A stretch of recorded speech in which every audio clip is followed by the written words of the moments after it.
आदिवासी जीवन संस्कृति एवं सफलतार गौरवमय इतिहास को साधारण लोकंक निकटरे पहुंचाइबा उद्देश्य समग्र देश में नवेम्बर 15 तारिख में वीर बिरसा मुंडा जन्म जयंती उत्सव पालित होई आसुअछि। जोड़ा पौरपालिका अधीन केंद्रीय खेल पड़िया 15 तारिख आरंभ होइथिबा भगवान बिरसा मुंडा जयंती रविवार उद्यापित होई जाइछि। उद्यापनी संध्यारे आयोजित साधारण सभारे केन्दुझर सांसद अनंत नायक मुख्य अतिथि भावे जोग देइथिबा बेले खणी लिजधारी तारिणी प्रसाद महांती, आदिवासी महासभा सभापति गौर चंद्र मुंडा, पूर्वतन जोड़ा पौराध्यक्ष रवींद्र कुमार दास, आदिवासी महासभा केंद्रीय सभापति कृष्ण चंद्र बोत्रा, आदिवासी महासभा केंद्रीय संपादक तिरिया रंजित महाकुड़ों समेत अन्य अतिथि माने मंचासी नथिले। संजीव मुंडा अध्यक्षतार अनुष्ठित एही जयंती उत्सव आदिवासी भाई भूणी माने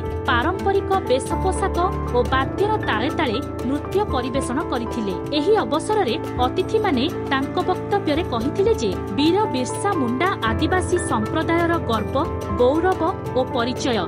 जड़े आदिवासी भावरे तांकतीतर कार्यावली पई आमे निजकु गौरवान्वित मने करूछु। तांकर आदर्श समस्त आदिवासी संप्रदाय पई पथ प्रदर्शक हेउ बोली कहिथिले। जोड़ा आदिवासी ओ समाज संपादक रसिका मुंडा, उपसभापति राजेन मुंडा, जुग्म संपादक शंभु चरण हेम्ब्रम, दिनेश हेम्ब्रम, कोषाध्यक्ष वासुदेव सुंधी समेत अन्य कर्मकर्ता माने उपस्थित रही कार्यक्रम परिचालना करथिले। Bureau report news junction Odisha.